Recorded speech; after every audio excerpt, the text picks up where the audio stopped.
So today's session is all about unwinding the spine.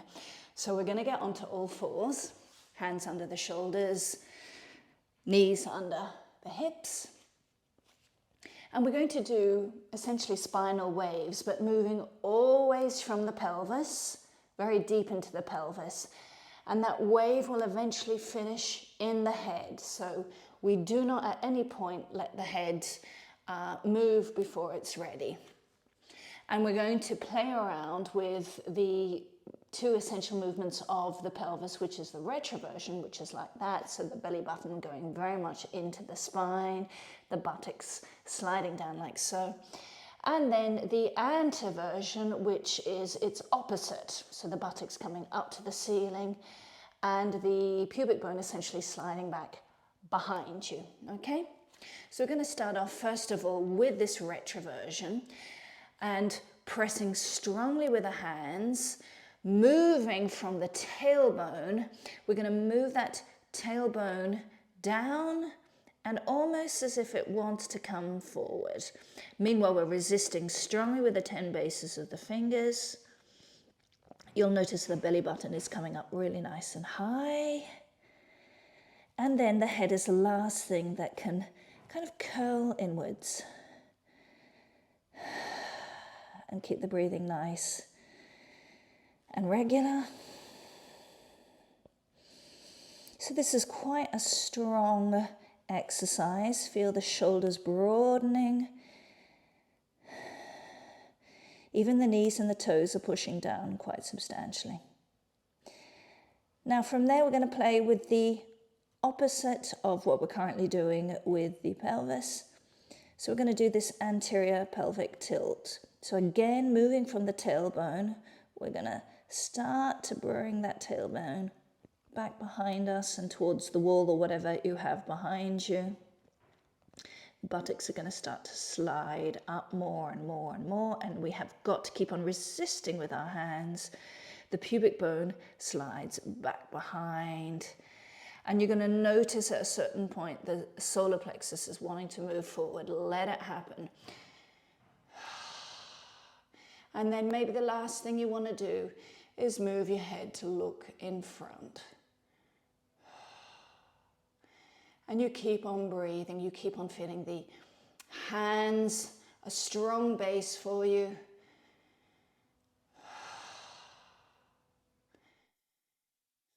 And then we come back to the retroversion. So doing the opposite again of what we've just done with the pelvis. So the buttocks sliding down, the belly button moving inwards. Exhale so you can really create space in the tummy.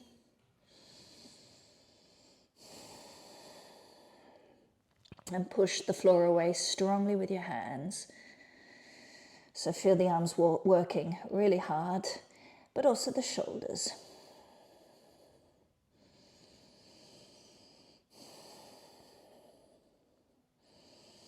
And then again from that coccyx, we're going to start to slide it back behind us.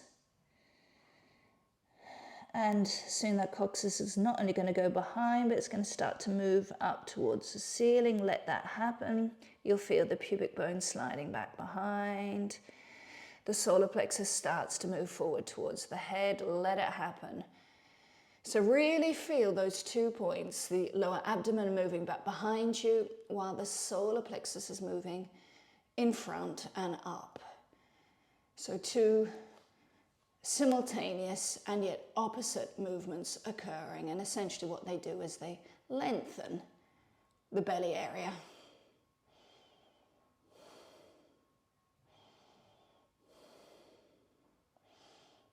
Okay, and then you can just bring your spine into a neutral position. So neither the anterior pelvic tilt or the retroversion. So more or less you're full in the lumbar area.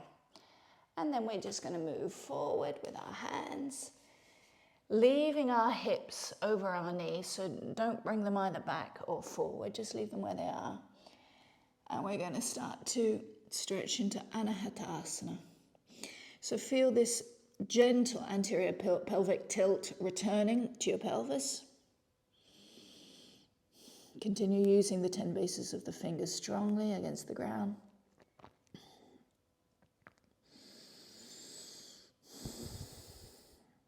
And with the breathing, you can allow this stretch to emerge.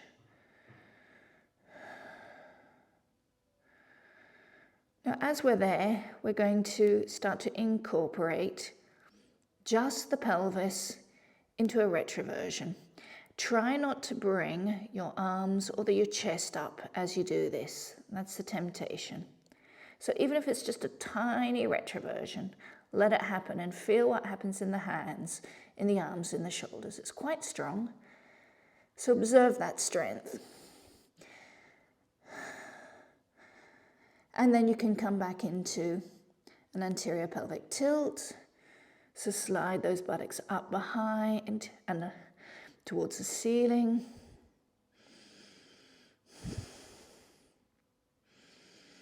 Observe the breathing. And then once more, we're going to do a retroversion. So slide those buttocks down towards the floor, bringing in the belly button, but try not to change in any shape or form. The hands, the arms, the chest. And you should feel a great deal of work in the arms, in the armpits, in the shoulders, also in the hands. And then you can go back into an anterior pelvic tilt.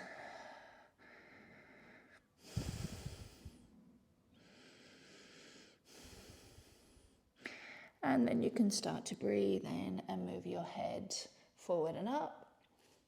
Then bring your hands closer together. And then sit for a moment in Vajrasana. The fronts of your hands on your thighs. Squeeze your thighs together. And mentally go back to the 2 points of your abdomen, solar plexus, lower abdomen. And feel the alignment of those 2 points. So we're now going to put ourselves into Sukhasana. So bring your right leg to the front. Please make sure that your feet are relatively far away from your pelvis. They should, in general, be under your knees as well. A lot of people cross their legs like this. That's not what I want. I want the feet well and truly under the knees. And then immediately bring your feet into activity, because as soon as you do that, that inspires the hips to kickstart work, and you have therefore a stable base for the entire torso. Now, if there are any problems with stiffness in the hips and your knees are up here, take a cushion or a yoga brick and just put it under your bottom. And how do you know that? Well, as I say, your knees may be up here, but you might also have this tendency of coming back like this. Any of that, then support yourself with something under your bottom. We're really wanting an almost 80-degree angle between the legs and the torso. Okay, so that is definitely 110. So watch yourself and be honest with what your body can and can't do. As I said, right leg in front, and we're going to grab the knees like so. At all times, the feet are very active, so separate the toes and really feel that connection, feet talking with hips and hips talking with feet. Grab your knees.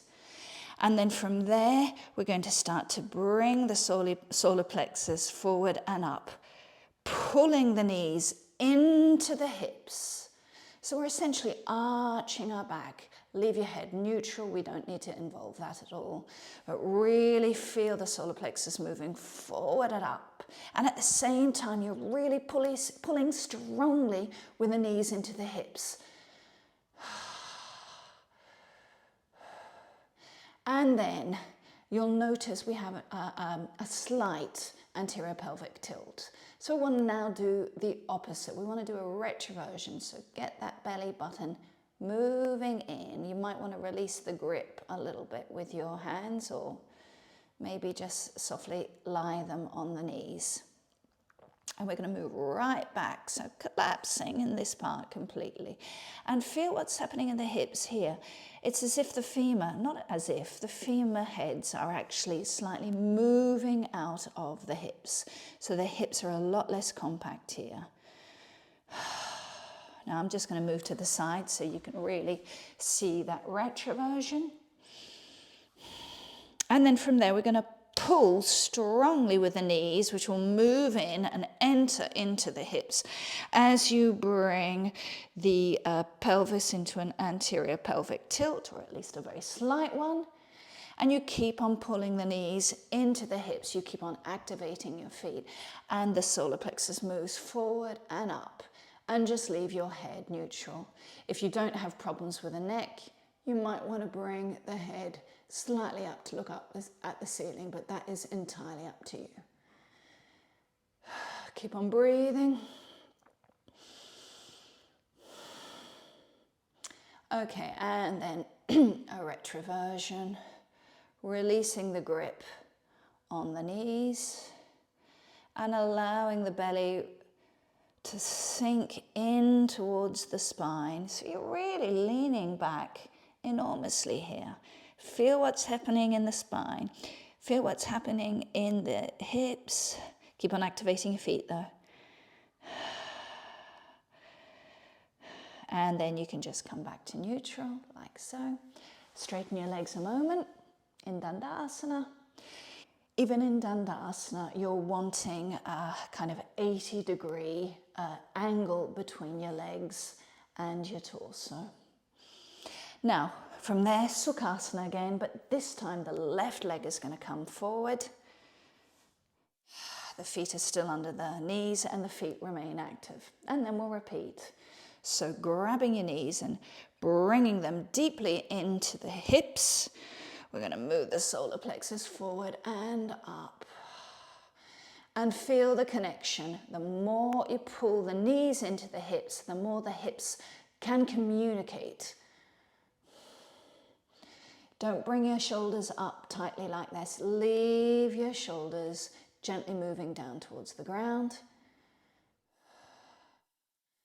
Feel nice and open in the chest.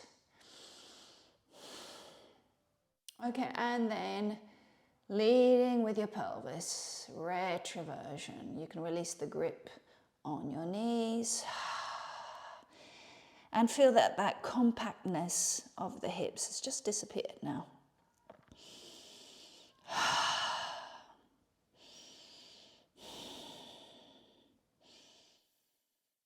Breathe into your spine, in the spaces between your spine. Okay, and then again, leading from your hips, we start to enact slowly but surely that Antversion again, then pulling your knees in towards your hips, bringing your solar plexus forward and up, activating your feet, being nice and strong in the hips, so essential for providing a base.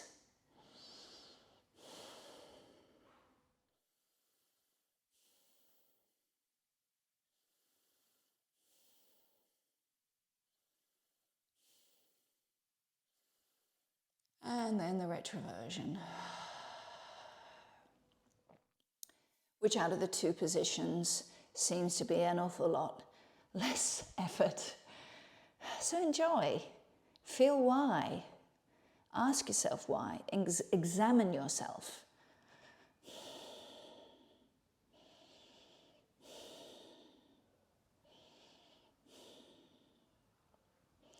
And then you can just move back into a kind of neutral pelvic position. Straighten your legs into Dandasana.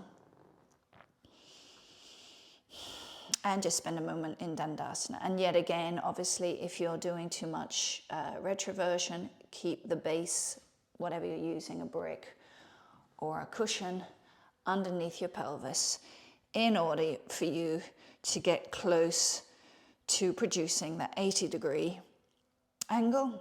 And obviously, if it's agonizing on the legs, remember to bend your legs a little bit, but at all times keeping the toes pointed up towards the ceiling. Now, it's all very well and good to have a flexible, mobile spine, but that has definitely got to be accompanied by strong muscles around it. So to that end, we're going to do an exercise which has what Donna Holloman, that great teacher of yoga, well-renowned, and also my teacher, it's what she refers to as the scoop, which is both the anterior pelvic tilt and the retroversion together, i.e. one cancels out the other, leading to neutrality. So we want to keep the pelvis neutral at all times, like so. So neither forward nor back. And we're going to have an elastic, and we're going to thread it under our ankles like so. If you don't have an elastic, you can use a belt, maybe a belt from your dressing gown. The ideal situation is to have the elastic because you can actually play around with resistance. So it's well worth investing a little bit of money in one of those. So with the elastic or the belt in place, thanks to the weight of your body, squeezing the thighs together, and remember the lower abdomen comes in, solar plexus up, and that guarantees that neutrality of the pelvis I was telling about.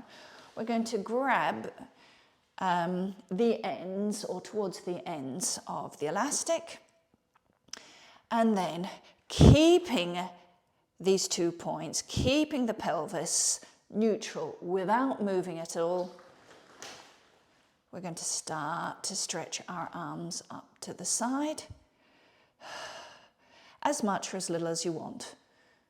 So obviously if you've got the belt, this is going to be way easier until such time as you reach the full length of the belt. For the elastic, this is very much harder. Keep your hands in line with your shoulders and observe the neutrality of your torso. And then when you come down, be extremely careful if you've got the elastic, not to be dragged down by the elastic, okay? This remains neutral at all times. If the elastic pulls you down, you're likely to hurt yourself. I'm just going to move slightly away from the wall, and we'll try that again. So if that was very excuse me, if that was very easy, just simply bring your hands closer together.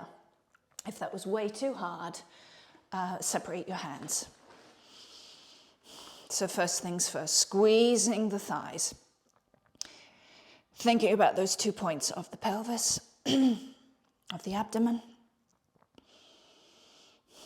And then when you're ready, on the next exhalation, without touching, without changing in any way your torso, you can start to come up. Bringing your hands in line with your shoulders. So a lot of us do this. We need to keep the shoulders and the arms in line.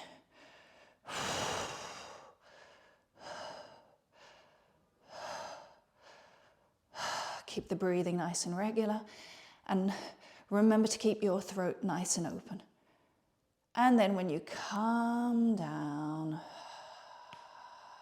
make sure that the resistance in the resistance band doesn't bring your torso down. Now we'll do that one more time, but before we do that, let's just stretch our legs a minute, just in case some of you are suffering a little bit in the feet. And even when you're stretching the legs, make sure that your pelvis remains neutral. Okay, so one more time. Squeezing the thighs, 2 points of the abdomen. What are they doing? Grab the belt or the elastic. And then when you're ready, exhaling, keeping nice and open in the throat. We come up as much or as little as we want.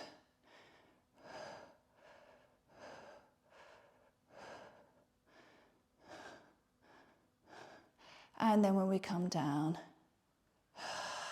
the spine continues going up. So from here we're going to be massaging the spine using the ground as a prop. And we'll also need a brick, and we'll be using it not in position 1 but position 2. Okay, lying down. You'll have to have a little bit of space behind you as well. And then on the next exhalation, we're just going to bring the pelvis up in a retroversion off the floor and grab the brick and place the bottom on the brick. Now, if you don't have a brick, you can have a pile of books. That's not a problem. Just make sure that it's nice and stable and you don't slip on it. And then with palms facing down on the ground, we're going to lift our legs. You might find by lifting your legs that the brick starts to come off, so just be careful of that. It comes forward like so. So you might want to hold the brick in place as you lift your legs. And then come back like so. And as I say, you'll probably have to find that sweet spot so that the brick can support the back. So you can see my pelvis is off the ground, maybe, I don't know, about 20 centimeters, something like that. But it is not like Halasana, which is right up like that. We're not wanting that. The hips remain relatively low. Now, if this is agonizing for your legs, bend your legs. But again, even here, I want the feet nice and active. And you can just take hold of your thighs like that and spend a moment feeling the work that's happening in the spine. So it's the dorsal part of the spine that's in direct contact with the ground. So that's probably very nice. But where you're likely to feel it more is in the sacral area. So where the hips are, essentially. There's a lot of retroversion happening, and you're going to feel that there's a bit of squashing going on in the organs as well. So exhale from the lower belly. Let that space just emerge. Now, if this is easy, you can start to straighten your legs a little bit more, but this might be more than enough. So just observe where your limits are. And then you can bend your legs, maybe start to bring down to position 1 the brick, rest your hips on position 1 brick, maybe then remove the brick completely to bring your hips completely down to the ground. And just spend a moment, maybe hands on the belly, and enjoy the full length of the spine back on the ground. And we'll do that again. If that was easy, you could maybe be supported with just position 1, which is flat like so, or you don't even have to have it. Ideally, we're going to be wanting actually to do this, okay? However, get whatever equipment you need, maybe position 1 under the pelvis or nothing, and then let's do this again. So hands flat on the ground. And then on the next exhalation, we're going to start to bring our legs over the head.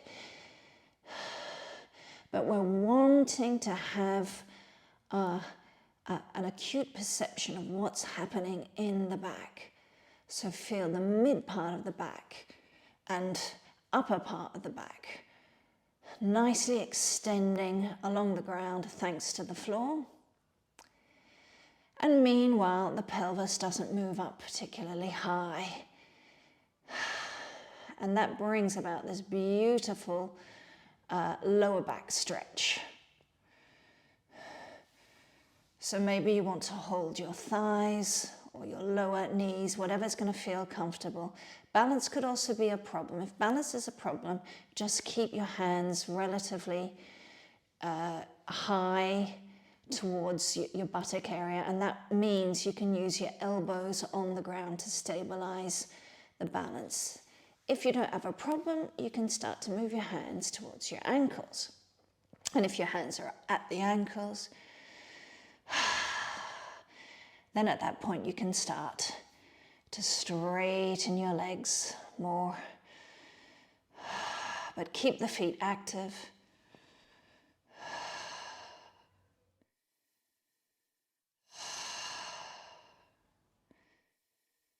And although this is quite a stretch on the legs, again, we're really using this to massage the spine and the muscles around it.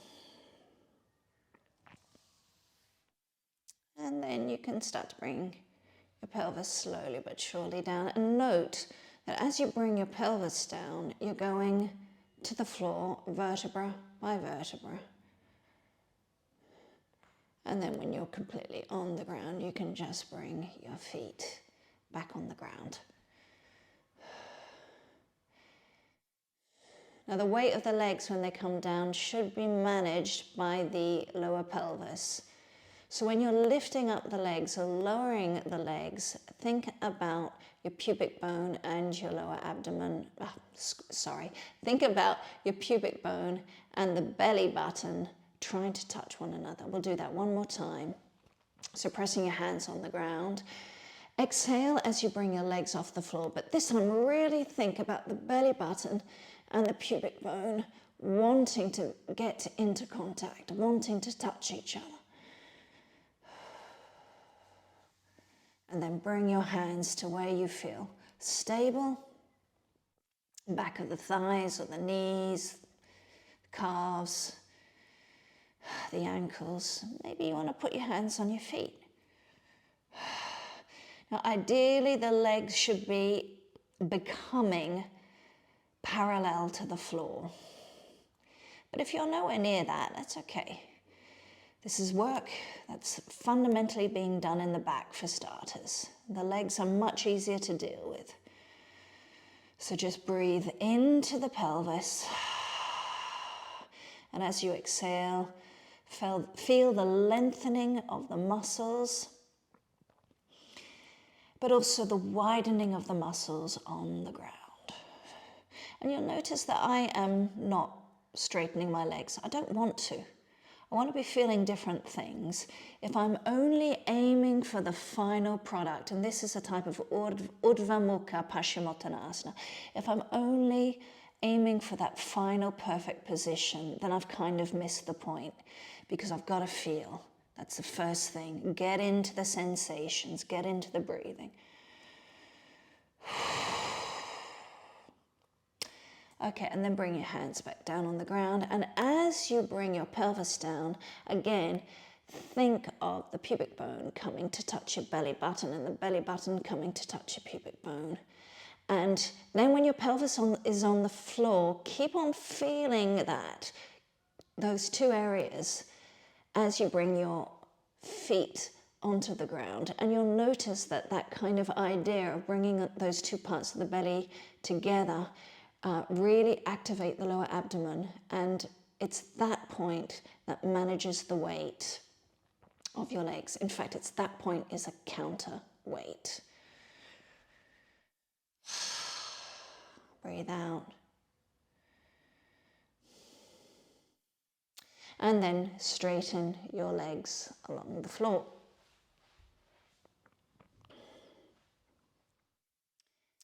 So still lying down, we're now going to activate our feet, separate the toes, and then have this sensation, which I've said time and time again, of bringing those feet into the legs, which in turn are sucked into the hips. And I want that action the whole way through.